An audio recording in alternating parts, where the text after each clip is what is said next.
Hi. Okay, time to find out what this thing is. Ooh.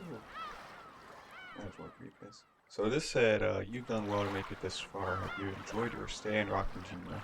The Golden Witch has granted you an invitation to a tea party. We hope that you choose to attend.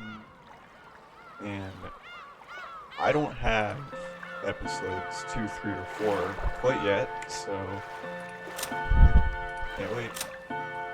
Episode 1. It says, if I'm blocking it with my camera, welcome to the tea party of those who are not human. Oh, whoops. Okay. Oh, wait. Ooh.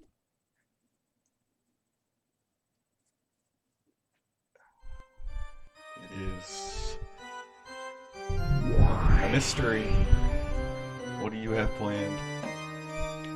What sort of black tea shall I prepare next? Allow me to display every refined tea that ever was and ever shall be. Ooh, new girl. Dry plum black tea. The kind that goes for 200 yen a pack. For 1,000 years, I have been fond of black tea, but I did not know of such a thing.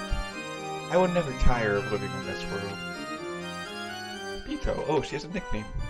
You don't have to display shots of hostility. They must be pretty good friends then. I'm just a wandering witch. I didn't come with the intention of violating the rules of your territory.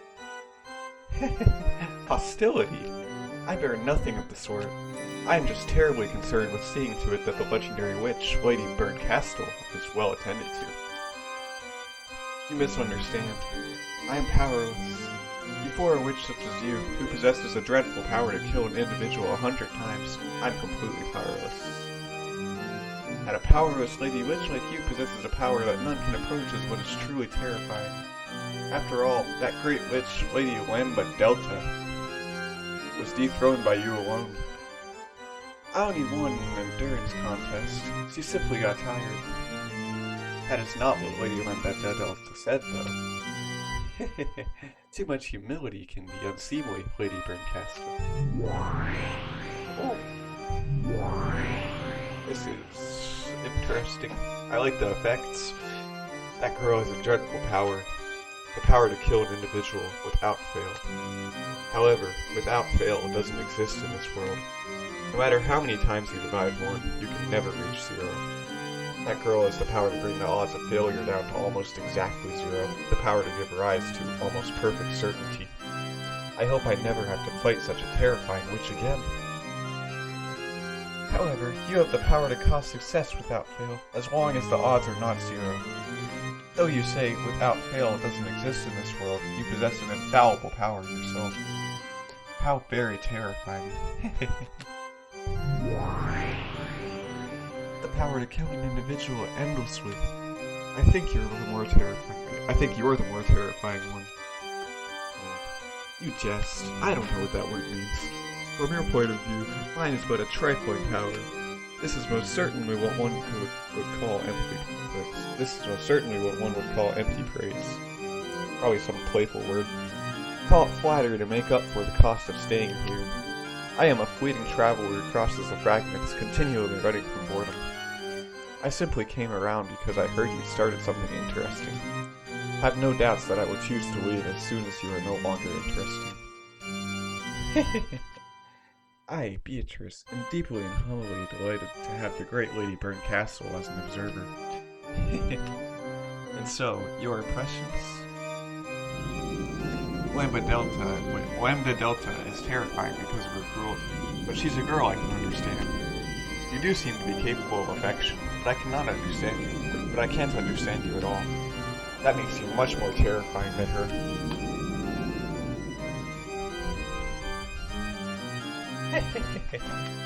I'm fickle by nature. Do forgive me. Besides, I believe you also enjoy entrusting your fate to the roll of fickle dice, right, Lady Castle?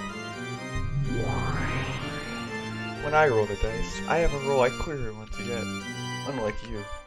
You, on the other hand, never let the dice fall from your hand.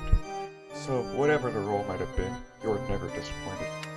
Whatever roll the dice show you, you are satisfied without fail. In that sense, you far surpass me. You're one I really don't want to fight with. Inside of you, there's nothing but zero. That's why I can't win against you with my power. It's the worst compatibility. Perhaps Lambda Delta, on the other hand, has a good compatibility against you, since she would be able to kill your endless nature. Oh yes, witches truly are the best people to enjoy black tea with. One doesn't get bored. Then I'm relieved. Boredom is the only poison that can kill me. So don't kill me, okay? Lady Beatrice, Endless Witch. If such is your wish, I, Beatrice, shall show you an even better time. In that case, wouldn't it be best if I brought the next chessboard in right away? It seems the next tale would do more for you than another cup of black tea. Just wait for a moment. I guess it unlocks them naturally as the story goes on, but you can also just get the episode straight up by clicking the thing that says unlock.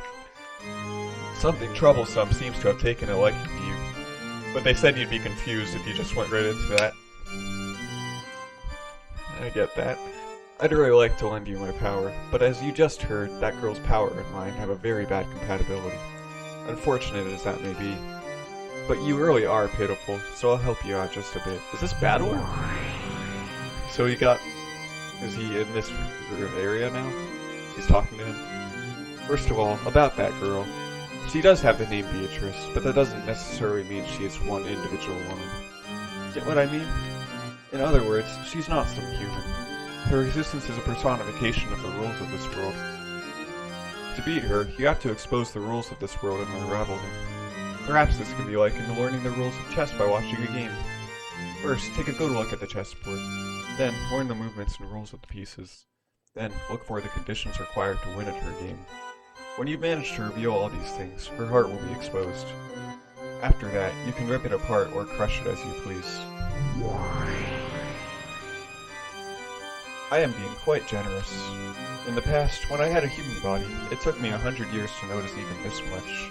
This is my meager farewell gift to you, the pitiful one captured by Vita.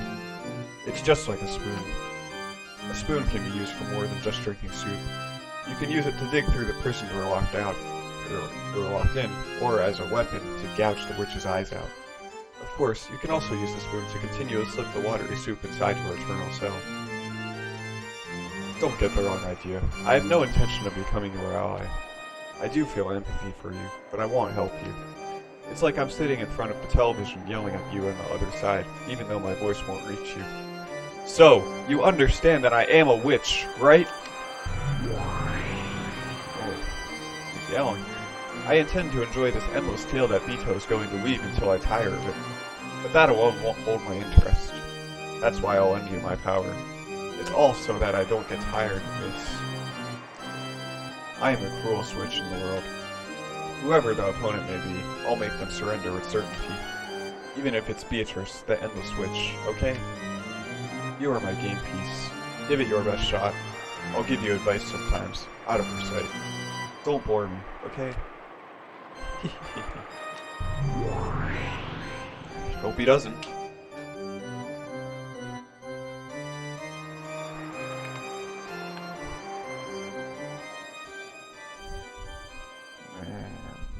Shaping up to be something.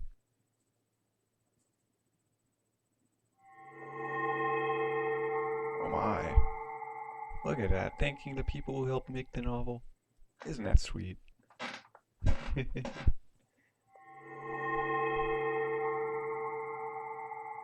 to all of them.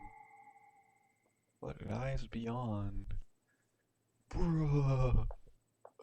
Alright, before we go into that, I'm gonna read the last one. Because there is something. I don't remember if I already read it. Like, just Beatrice's character description. Probably self-explanatory. Oh! I never want to skip it. The background is different! Look at that! Ooh. It's just jumping right into another story. So crazy. What do you even... I could vibe, or I could go right into episode 2. I don't know. It's just so much to take in. I really love this.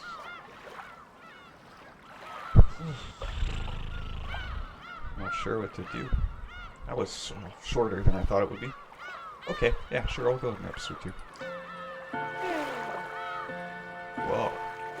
So, episode 1, it did have a description. It says, "Welcome to Rockinjima. The Golden Witch extends her heartfelt greetings. Please, take it easy and relax for the time being. There's no need to think overly hard about any of this. Quietly accept all that is about to happen. That is all that's being asked of you. The difficulty level is standard. You might as well at least start by taking the easy road." So difficulty level. I don't even know if you can go back and replay these in like different ways, if there's some kind of secret to get a better ending to that specific episode, or if it's one overall story that's told with all of them. But whatever it is, I'm gonna figure it out. And I can't wait to see what the rest of this is. The rest of the story that I have ahead of me will turn out to be. Okay, time for episode 2. Here we go. It says, it's called Turn of the Golden Witch. "Good morning. The Golden Witch eagerly awaits your arrival. Please do grant her that wish. Were you able to get a good rest and perfect your strategy? The witch expects a lot from you, and is more than ready to launch an assault right from the start. I also look forward to seeing your strategy. The difficulty level is extreme. The witch intends to make you surrender all at once." What are you talking about? Difficulty level? But this is a visual novel. All I'm doing is clicking through text and reading it. Like, what? Wait, am I gonna have choices later on? I guess that's the one thing they can have. Alright. Maybe they'll just make different decisions. Okay, see what it is. Episode 2. The Turn of the Golden Witch. We're gonna go up to the first time, I don't know, like a good stopping point. Every once in a while there's like this clock that pops up, so if that shows at some point soon, then that would be a good place to make this a full episode. Okay. "George-sama, please look. They're so cute. Look, look." Shannon pouted a pound of hair of hammerhead shark swimming playfully in the tank. Look at her outfit. The art. And looked as excited as a grade schooler seeing an aquarium for the first time. Yeah, they really are cute. Almost makes me want to eat them. I feel so sorry for them. Did you know? I hear the Japanese are the only people in the world who go to aquariums and say how delicious everything looks. Is that so? I'm sure even Americans and Italians would want to eat these.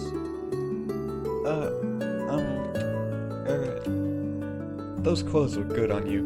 Really. Shannon clutched at her chest with both hands in embarrassment. Well, right off the bat, we have a different setting. They're in an aquarium instead of the mansion. She apparently felt like she was being made fun of for wearing these clothes she wasn't used to. Though George's face didn't show it, he'd actually said something so completely unexpected that it just surprised even him, and he was as embarrassed as Shannon on the inside. However, when he saw how embarrassed Shannon was, he started to imagine he was teasing a girl he liked, and instead of embarrassment, a ticklish amusement welled up in him.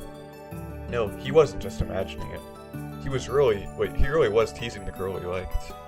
Before now, he wouldn't have expected to hear a line like that anywhere these days, not even in a manga or something. In fact, if he'd seen another couple acting like this, his first instinct would be to start throwing rocks at them. But even if someone were to start throwing rocks at us now, I'm sure they'd be no different from confetti celebrating our relationship. Now, I can't even remember those lonely days, when I felt jealous of couples who were completely oblivious to their surroundings. To use an old-fashioned phrase, these really are rose-colored days I'm living in. I'm so entranced that I barely noticed that massive tank in the world's largest aquarium anymore. Instead, all I see are expressions flitting across Shannon's face as she plays with the fish. It's amazing, isn't it? It's my first time seeing a tank large enough for a whale to swim in. I heard this tank is the biggest selling point here, and that it's the biggest in the whole world. Is that so? That's amazing. It's really wonderful. It doesn't even look like a tank at all, more like they sliced off a part of the sea with a knife and brought it here. It's a good analogy. You were right. This really is a little sea. Despite its size, I hadn't thought of the tank as anything more than a tank. That's why I found her metaphor so interesting. no matter how far humans broaden their experiences, they always end up viewing the world through the lenses of their own values. Wait, the lens of their own values. The lens of their own values. Singular. Maybe that's why it's so interesting to interact with people who have different worldviews. I voiced my thoughts on this. She responded. True, this may not be the real sea, but if those little guys swimming in there believe it's the sea, then that's what it is. Even though they're inside a finite tank. The sea is finite too. Then again, even if the sea were infinite, how much could we cover in our whole lives? Not a lot. I'm sure it'd only be a minuscule fraction of the sea. Wait, it'd be only a minuscule fraction of the sea. Yeah, for one person. There's so much water in the world. You're right. It's ironic, isn't it? The Pacific Ocean is gigantic. Even though the world is so vast, most of us humans live our lives without ever leaving our own country. If the inhabitants of a place believe they're living in a complete world, then even the bottom of a narrow well can be a wonderful world, an entire ocean. At least to the frogs that live there. Shannon, who spent her days as a servant on a small island 10 kilometers in circumference called Rakajima, said that with a smile. Oh man. Turn of the Golden Witch. Oh boy.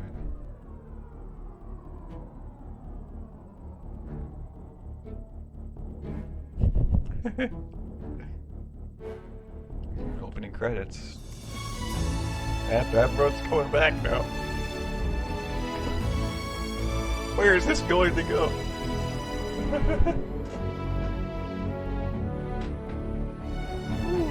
That's pretty.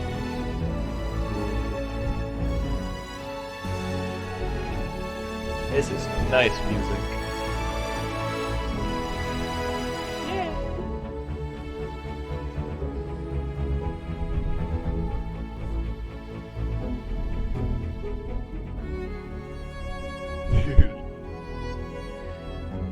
Ooh, okay, I don't know those names. The last names at least. The same characters. Didn't remember what they had as their last name. Cool.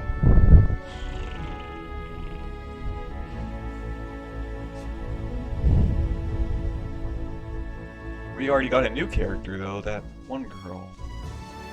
I already forget her name. Blue-haired. Little girl. Little weird girl.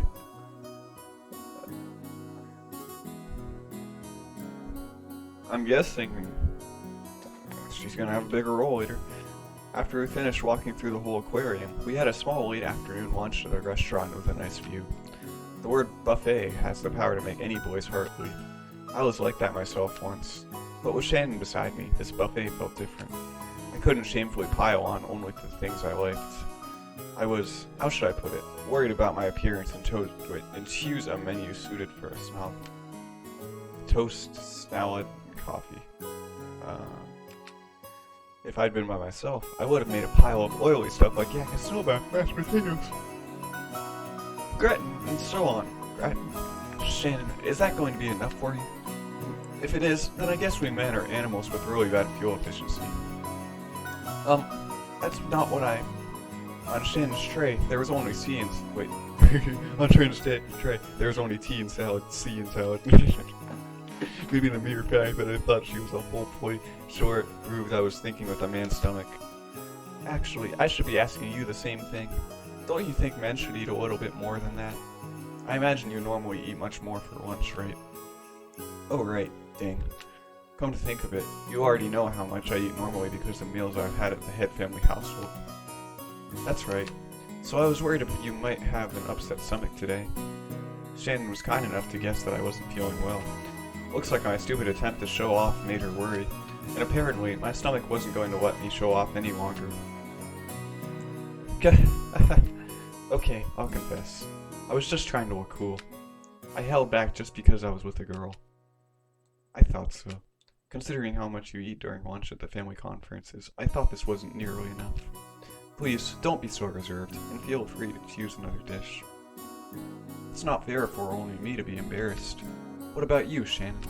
How will you be able to keep up with the Shiromaya family workload on such a sparse diet? Uh, uh... Shannon fell silent and blushed bright red, yeah. Then Shannon fell silent and blushed bright red. Apparently, I wasn't the only one showing off. When I realized that, my embarrassment disappeared completely. Oh, that's not enough for you either, is it? Yeah, you usually eat a bit more than this for lunch.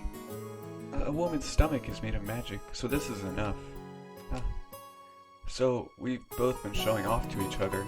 Let's not hold back anymore, shall we? I smiled to show that I wouldn't make fun of her anymore and rose from my seat. After finally coming to Okinawa, it'd be a waste if we didn't eat some bitter melon. I'll go get some fried bitter melon or something. Shan, come with me. Come on, come on. Ah, yes. To anyone watching us, we might seem like an incredibly charming and embarrassing couple. But it's only after becoming a couple that you realize, to us, this exchange of words is everything, our entire world.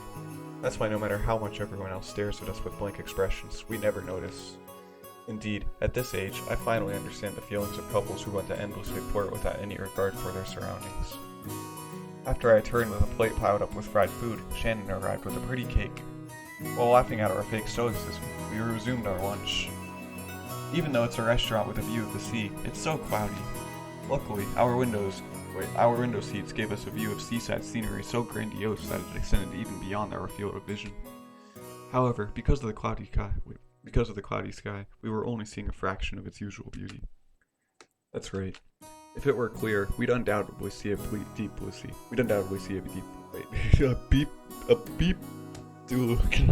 If it were clear, we'd undoubtedly see a deep blue sea. Yep. I'll bet you are already used to the sea around Rockinjima, but the deep blue of the sea here would surely have been a sight to see.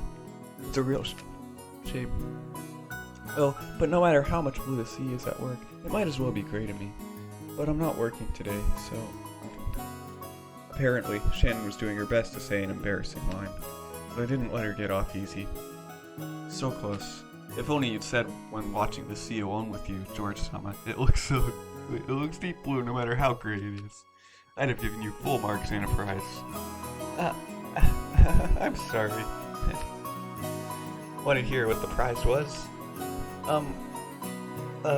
If you don't mind telling me. No, I won't tell you.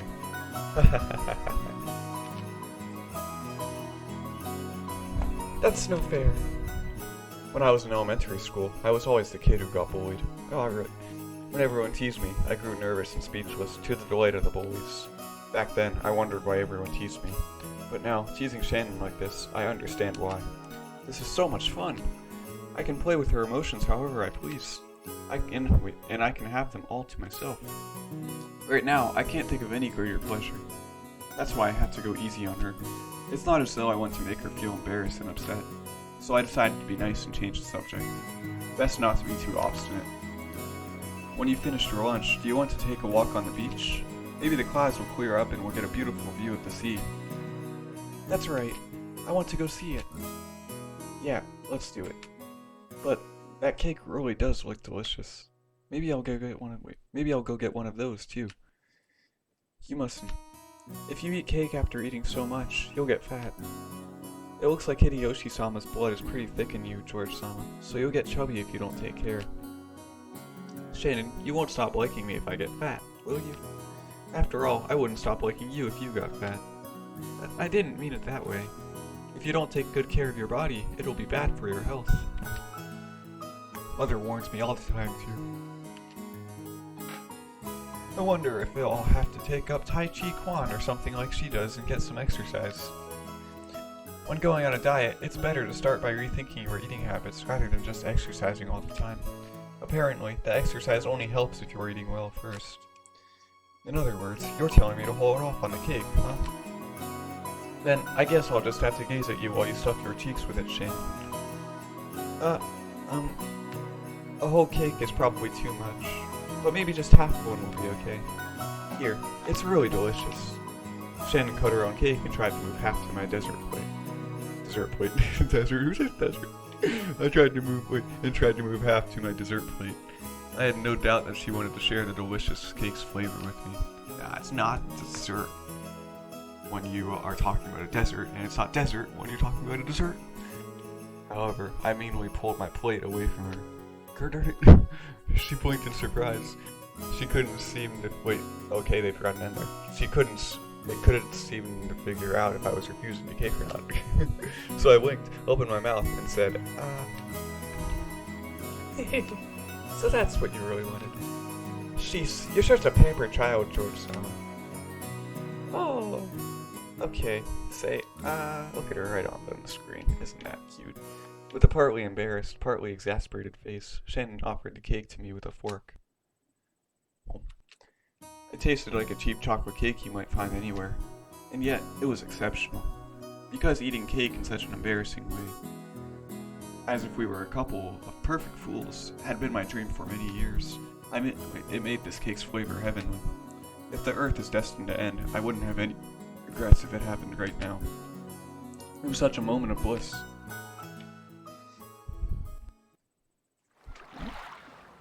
I can read for a solid hour. At least. After that, we gathered shells, ran from weeds, and enjoyed each other's company while walking around the beach. In the end, the clouds never parted. However, we both believed that the sea reflected in our eyes was a deep blue. Somehow, I'm so happy, but it scares me. You do say that from time to time. What is it you are afraid of? I'm a servant of the Shiramaya family. For someone like me, to be walking like this with a member of the family. It just felt like it was too much for me. I'm also surprised. I didn't just meet you yesterday or today, Shannon. We've known each other for years now. However, we can only meet during those family meetings that only happen a few times a year. Back then, I couldn't even imagine having the sort of relationship where I could spend time with you like this. It was the same for you too, right? Must have been. Yeah.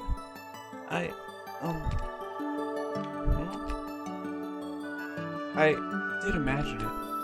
No, I mean, maybe I should call it a kind of daydream. I did think about what it'd be like being in a relationship with you, a boy who was always so gentlemanly and considerate. Though it was only ever a fantastic daydream. Then we must have been believing hard to think for our relationship. Magic dwells in the power of love, so I'm sure that magic brought us together. You're right. I really do think it was magic. But, you know, that's not actually true. As you kept looking more and more beautiful every year, you became a larger and larger presence in my mind, too. If the same thing happened to you, then the fact that we're here today is simply an inevitable consequence, rather than something caused by magic or a miracle. No, a miracle did happen, George said. She stopped walking down the beach, gazing out beyond the sea. A miracle? No, it was magic. It happened. I was bewildered by that slightly mysterious phrase, which I sometimes heard her use. Magic, you say? Yes, magic. I doubt you'd believe me if I explained, so I won't. But this bit of magic definitely had the power to grant the miracle that brought us together. Are you talking about some kind of ritual? Yeah, you might call it something like that. Except that it really was magic, not just some ritual. Maybe it's all girls, not just Shannon, who tend to treat encounters as miracles or coincidences. For a man like me, an encounter with a girl is 70% hard work to try and make her like you, 20% courage, and 10% coincidence. The part of that means everything to her is a much smaller factor in my mind. Maybe that way of thinking itself is calculating and typical of men. But if I said that out loud, it might dissolve all kinds of magic. To my mind, there were lots of coincidences, compromises, and expanded effort on both sides before we gained the relationship we have today. At the culmination of all that, we get to spend this joyful time together, and if she wants to call that magic, I've got no objections to her choice of words. So I'll stand up for that magic. You're right. If the same fate were repeated 100 times, maybe you and I could get into a relationship like this only one of those times. In the other instances, even though we'd be aware of each other, maybe we would have only maintained a reserved relationship after all this time. From the perspective of those other me's and you's, you and I are undoubtedly in a miraculous relationship. relationship right now. That's not what I meant. It really was magic. No matter how often you tell men something like this, they'll never believe it. Kanan-kun didn't believe me at all either. I believe you. I'd hate for the magic to fade away because I didn't believe in it. George-sama. In a small voice, I apologized for saying something that trivialized her magic. Shen seemed to be glad to hear me say that. After all, if two people believe in the magic of love, it becomes eternal. Oh, that's right. I was wondering if you'd be willing to agree to a little whim of mine. Yes? What is it? You call me George-sama, right? It's not that I dislike it, but will you consider not calling me that anymore? Of course, you have to keep up your appearance with the Shiramaya family, so I wouldn't force you to do so during your everyday routine in Rakunjima. Well, when we're alone, I'd rather you didn't call me that. Yeah, let's make that a rule. A rule? What would happen if I violated that rule? Violated that rule? Maybe we should have some kind of punishment game if you break the rule. Yes, what should it be? Want to hear? No, I don't want to hear. I'll have to think about what it should be.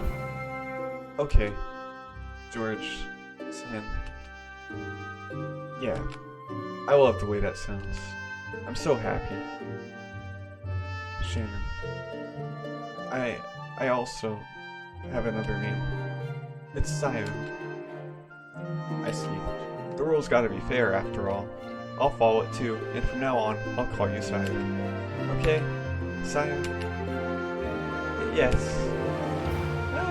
I held her shoulder and drew her close. When I forcefully pulled my delicate body towards me, when I forcefully pulled her delicate body towards me, she dove into my chest like a doll. As I held her head in my arms, we both looked at the horizon. What a deep blue sea. I'm so happy we got to look at the sea, just the two of us. Me too. I'm so glad to have a chance to look at this deep blue sea with you. As we gazed at the gray sea in a light rain began to sprinkle down, we kept listening to each other's heartbeats. Yeah.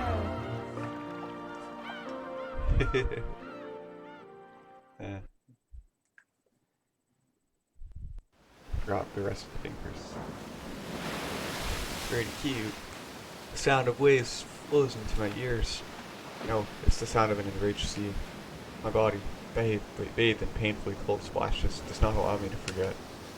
It won't let me forget the memories of the day my old fate was broken and smashed. Once, tomorrows were literally like looking into a mirror. All I ever saw there was the person I already was. Tomorrow was absolutely no different from today. That was my old fate. But then, for the first time, I saw a different fate beyond the mirror. The witch whispers to me. She tempts me to take a bite out of the fruit of knowledge. She torments me, saying I'll be furniture as long as I stay in God's paradise. So I decided to choose the path of knowing love, and tried to become a person. I think this is Shannon. Those days were like sweet honey, but at the time, I didn't realize that they'd be the start of a new kind of suffering. I had arrived at a small island on a motorboat I've only just learned how to use. Oh, this can hardly be called a small island. Maybe it's still it's a little more than a rock jutting out of the water. On this rock is a torii and a small shrine. It was probably built to worship the guardian deity of Rakunjima. Even though I don't know exactly what it signifies, I know it has to be something holy. Even in a place like this, I've got to take just one more look around to see if there's anyone who might get mad at me for coming. I see nothing but the stormy ocean, Nijima looming in the distance, and the waves breaking against Rakunjima's steep cliffside. I ready myself, timidly approach the small shrine, and take the mirror that lies there as an offering. The mirror looks old, cloudy, and dirty. That would probably make any normal mirror seem horribly cheap. However, since the mirror has been placed in this small shrine, its appearance seems to give some sort of divine quality to it. And there's one thing I can tell. This is no simple mirror. It may seem like an old, battered mirror to a non-believer like myself, but it has great significance. Is it really okay to break this after being captivated by honeyed words? No, this isn't really a mirror. This is the life I couldn't escape until today. My fate. I'll break it. I'll smash it, and seize the life that lies beyond this mirror. If I don't smash it, my life will be a pair of facing mirrors forever. Nothing will ever change in the slightest. The witch whispers to me. She tempts me to take a bite out of the fruit of knowledge. Wait, she tempts me to take a bite.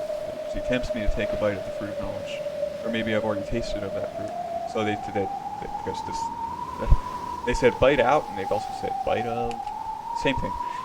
After all, I've already experienced those maddening emotions.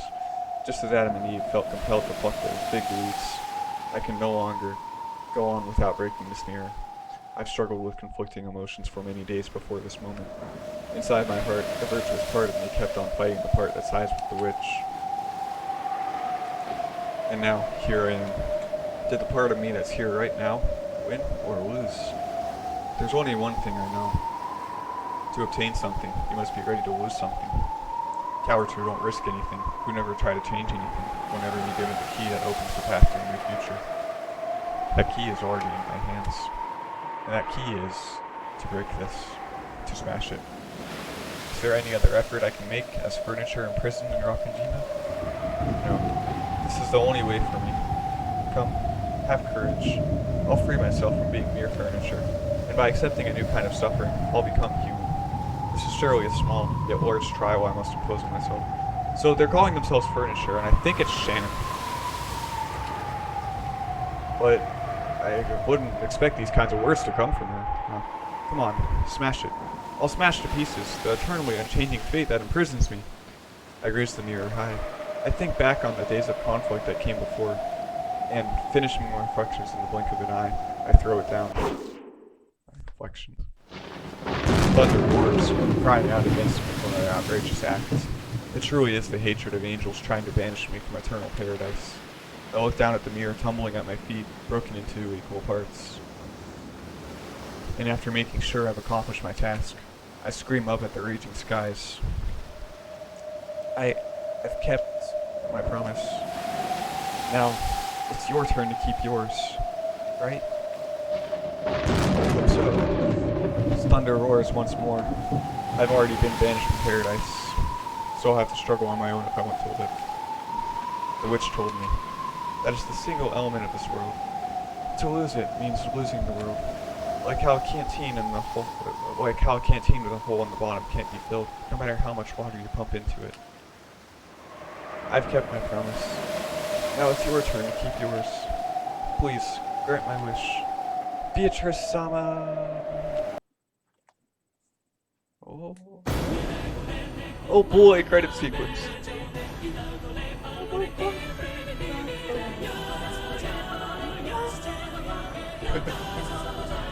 Pretty nuts.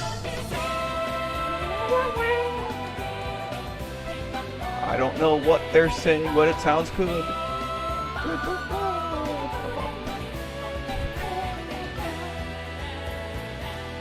Wow. Ooh.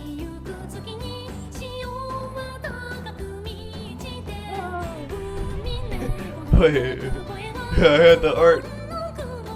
I had the new art on, and they still have the old art for the intro here. Wow, the crossover.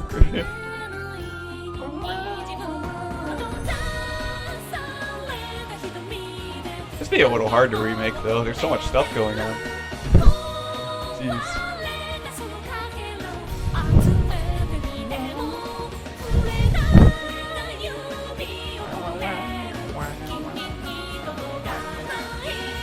Oh.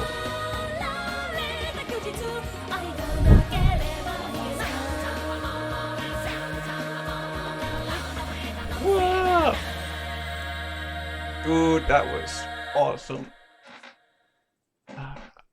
Yeah, boy.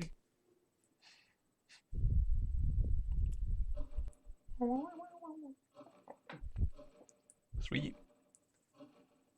My mind wandered back to the days when I could barely imagine the happiness I have now. I was a middle schooler at the time. A normal girl who thought, what about love at this many times? I just caught off guard. There's a girl narrating right now. Can you read that? No. Can I check the backlog? How do I do that again? Right here. A normal girl who thought about love as much as you'd expect of someone that age. But in truth, it was wrong of me to have that dream. After all, I am furniture. Furniture is nothing more than a tool, not a human. As a person less than human, simply receiving an education was an enormous blessing. So in reality, even thinking about falling in love was more than I deserved. Yeah, it's still her. The Oshiramae family conference was a customary event held every October. Well, but relatives sometimes visited at other times. Goodness, at other times. Sometimes I feel like I read too fast. Of course, they didn't just come to drink tea. I don't want to read too slow either, though. On this day, Eva's family was visiting the head family on Rokkenjima. It's hard to keep something like this fun when all I'm doing is reading. But as long as people are into it, that's nice. I do whatever I can. The 3 members of Krause's family and the 3 members of Eva's family have gathered in the parlor, and we're having a friendly chat about recent events. It's surprising. I'm not sure how many people would put up with watching hour-long videos, like when they have to do it like 60 times because of how long this story is. It's just crazy. Genji had supposedly told Kinzo of Eva's family's arrival, but he still hadn't come down. He was probably immersed in his research and couldn't spare the time. You have to have big attention spans to get through these things. This often happened, so the others waited patiently for their fickle father to arrive. Short, long attention spans. That would be the right word. Oh, how promising. Make sure you work hard when you're a father, building the skills you'll need if you want to lend my hands to me. Thank you very much. I've learned countless precious things from the many experienced people Father has introduced me to. And these were all things I could never have learned in school. When you're in school, it's not math and language you're learning. What they're really teaching you is the right outlook and attitude for learning more. Once you've got that base, you can finally start a long period of study that'll last your entire life. People who don't get this end up spending their whole lives as fools who never learn. Just getting full marks in math and language won't do you any good at your company. Indeed, that is exactly right. Hideyoshi-san, your style of education never fails to impress. George isn't quite a full man yet. He'd better always keep that in mind and embrace his studies. Stop it, dear. George is always giving it his all. Right? Truly admirable. I wish our Jessica would learn from you. Sheesh. Are you still holding a grudge about that test score? I'm studying for tests the best I can. At least don't say it here. Annoying. So obnoxious. Yep, I agree. Once people started praising George for his diligence, and the conversation usually turned to Jessica, who hated studying. Jessica made an openly displeased face, as though she'd known this would happen. My. Schoolwork aside, it seems Jessica had better learn to use her words a little more carefully. A little more gracefully. How improper for the single daughter who bears the weight of the Shiramaya family crest. Come now, she's quite appealing in her own way, isn't she? Times change. The time when we had to act all modest to entertain men ended long ago. That's right. I knew you'd understand, Aunt Eva. My headache is truly trying today. Are you okay? Aunt Matsui, you're looking a bit pale. Thank you. I am fine. Still, time really has flown. It feels like just yesterday when you would run around half naked by the beach and come back soaked. Wasn't your Jessica-chan the same?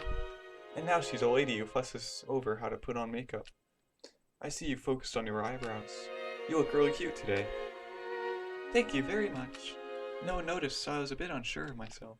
A full smile rose to Jessica's face as the results of her own studies were finally appreciated.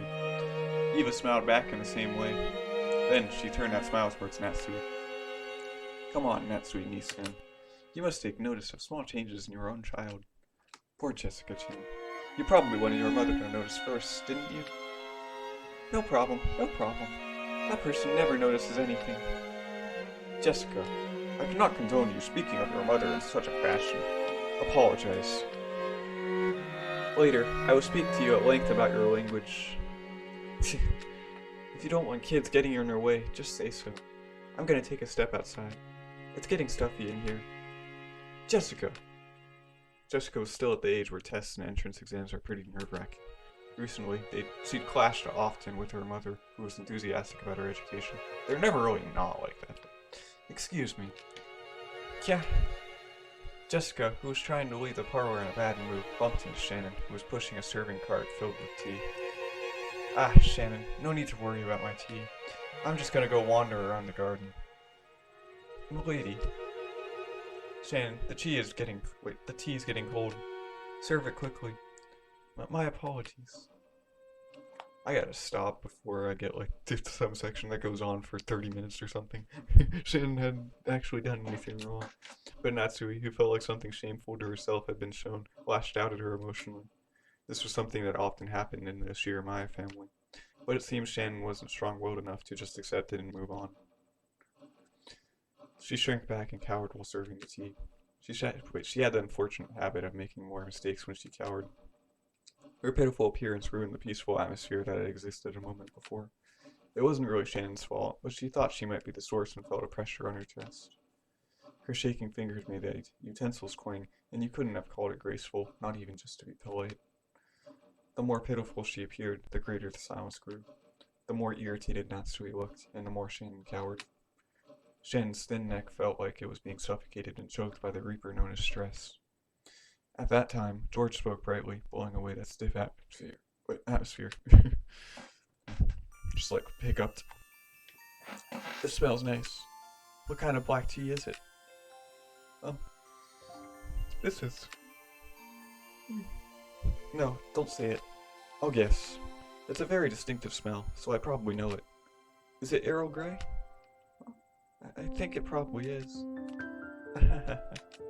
Yeah, I'll bet it's Earl Grey. When you get back to the kitchen, check the tin. Oh, George Cruden, you know a lot about black tea, don't you? One of the company presidents who was looked after me was very knowledgeable about black tea. I managed to pick up a little while listening to him discuss the subject. Oh yeah, the president of Okanogi Foods. Okanogi Foods. Yep, that sort of trivia is that guy's specialty. The names of black teas often refer to the places they're made, right? So, did this come from a place with that name? From what I've heard, there was a person called Earl Grey in England long ago, and it was named after him. Furthermore, this distinctive smell doesn't come from tea leaves, but from a fruit called a bergamot, which is a relative of the mandarin orange. Is that so? I never knew that. Learning things like that makes tea taste all the more delicious. Same thing goes for alcohol and cigarettes. Luxury items have a taste of romance. Knowing stuff like this deepens the taste. It's the same as reading the list of benefits on a medicine bottle. Natsui Nissan, you should try reading the explanation on your favorite headache medicine someday. Hehehe. Hahaha, that's a wonderful idea. Try it tonight. Yes, I'll do so. Shannon, try opening that pot. You should find some dried bergamot mixed in with the tea leaves. Ah, yes. It's in there. Something like dried orange peel is mixed in. Yes, that's probably bergamot, the main ingredient in Earl Grey's scent. The scent is vivid, so you might expect the taste to be intense, but it's still gentle and easy to drink. If you make it with milk, the scent should become more mild, which works great. If there's anything left in the pot after you pour it for everyone, you really should try drinking it with milk. Ah, yes. Thank you very much. George gave her a small wink. Shannon finally realized that George had kind of let her swept aside the tense atmosphere in the room. And he had done it for the sake of Shannon herself, a cowrie servant. This music is going hard. The Shiramaya family did not pamper their servants. Any display of awkwardness would be harshly punished. So it was rare for them to be given a helping hand like this. Thanks to George's kindness, Shannon managed to regain control of herself and finish serving tea without further incident. As long as she stayed calm, she could carry out her work elegantly and flawlessly. By the time the black tea was laid out on the table and its elegant scent filled the room, the atmosphere had completely returned to its former peaceful mood, and everyone praised George's knowledge. Shannon wanted to thank him for saving her, but it didn't look like she would get the chance. So she decided to at least thank him inside her heart, praying to God that George would hear it as she pushed the serving cart away. Yeah, there it goes. Alright, so that's the start of episode 2. can't wait to see what else this does in the future. And that was an interesting transition to it too. Okay. I feel like this novel is going to be a lot of fun. Bye bye!